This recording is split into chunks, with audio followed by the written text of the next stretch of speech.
Guys, என்னோடய வீட்டு பூஜை ரூம் வந்து ரொம்ப நாளாக நான் காமிக்கணும், என்னோடய வியூவர்ஸ்க்கு காமிக்கணும்னு நான் ரொம்ப நாளாக ஆசைப்பட்டுருக்கேன். ஏன்னா என் வீட்டில் என்னோடய ஃபேவரட் பிளேஸ் வந்து எதுன்னு கேட்டிங்கன்னா என்னோடய வீட்டு பூஜை ரூம் தான். எனக்கு வந்து சாமிக்கு பூஜை பண்ணுறது, டெக்கரேஷன் பண்ணுறது, பூ வைக்கிறது, கோலம் போடுறது, மஞ்சள் குங்குமம் இதெல்லாம் வைக்கிறது வந்து I just love to do it. எனக்கு ரொம்பவே பிடிக்கும். அது தினமும் பண்ணணுன்னு ஆசைப்படுவேன்.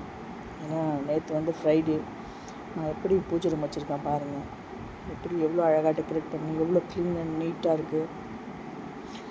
பூஜை ரூமை வந்து எப்போவுமே வந்துட்டு பன்னீர் போட்டு தான் நான் துடைப்பேன். பன்னீர் அண்டு ஜவ்வாது இருக்கு இல்லையா, அது ரெண்டும் மிக்ஸ் பண்ணி தொடச்சி அந்த பூஜை ரூமை வந்து அவ்வளோ க்ளீன் அண்ட் நீட்டாக வச்சு, அதுக்கப்புறம் மஞ்சள் குங்குமம் எல்லாமே தடவி, அதுக்கப்புறம் அந்த ஸ்டென்சில்ஸ் யூஸ் பண்ணி அழகாக அந்த கோலம்லாம் போட்டு எவ்வளோ அழகாக வச்சுருக்கேன் பாருங்கள். எனக்கு வந்து என்னோடய பூஜை ரூம் தான் ரொம்பவே பிடிக்கும். எப்போவுமே பூஜை ரூம் வந்து தெய்வீகமாக வச்சுருக்கணும், அவ்வளோ நீட்டாக இருக்கணும். எனக்கு அப்போ தான் வந்து லக்ஷ்மி கடாட்சம் வந்து வீட்டில் உண்டாகும்னு சொல்லுவாங்க. பாருங்கள், நான் எவ்வளோ அழகாக பண்ணியிருக்கேன்.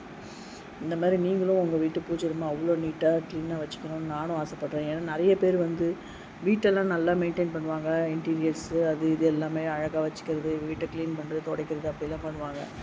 பட் பூஜை ரூமுக்கு வந்து யாரும் நிறைய பேர் இம்பார்ட்டன்ஸ் கொடுக்க மாட்டாங்க. அது வந்து சாமி எந்த அளவுக்கு விரும்பி கும்பிடுறாங்களோ, எந்த அளவுக்கு பக்தி இருக்கோ அவங்க மட்டும்தான் அதெல்லாம் பண்ண முடியும். இங்கே பாருங்கள், சரஸ்வதி எப்படி இருக்காங்க பாருங்கள். இந்த ஸ்டாச்சு வந்து நான் இப்போ புதுசாக ரீசெண்டாக வாங்கினேன். கோலம் பாருங்கள் எவ்வளோ அழகாக இருக்குது. இந்த ஸ்டென்சில் கூட நான் இப்போ தான் வாங்கினேன். பாருங்கள் எவ்வளோ அழகாக பண்ணியிருக்காங்க. அந்த ஸ்டென்சில்ஸ் டிசைனு எனக்கு ரொம்ப பிடிச்சிருக்கு கைஸ். இதை வந்து உங்ககிட்ட காமிக்கணும்னு எனக்கு தோணுச்சு. இந்த வீடியோஸ் பிடிச்சிருந்தால் லைக் பண்ணுங்கள், ஷேர் பண்ணுங்கள். பூஜை ரூம் வந்து எப்படி வச்சுக்கணும்னு ஃபஸ்ட்டு பாருங்கள். நீட் அண்ட் க்ளீனாக இருக்கணும், ரொம்ப தெய்வீகமாக இருக்கணும்.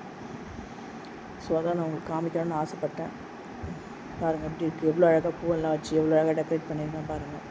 ஓகே கைஸ், பாய், டாடா. நான் நெக்ஸ்ட் வீடியோவில் பார்க்குறேன்.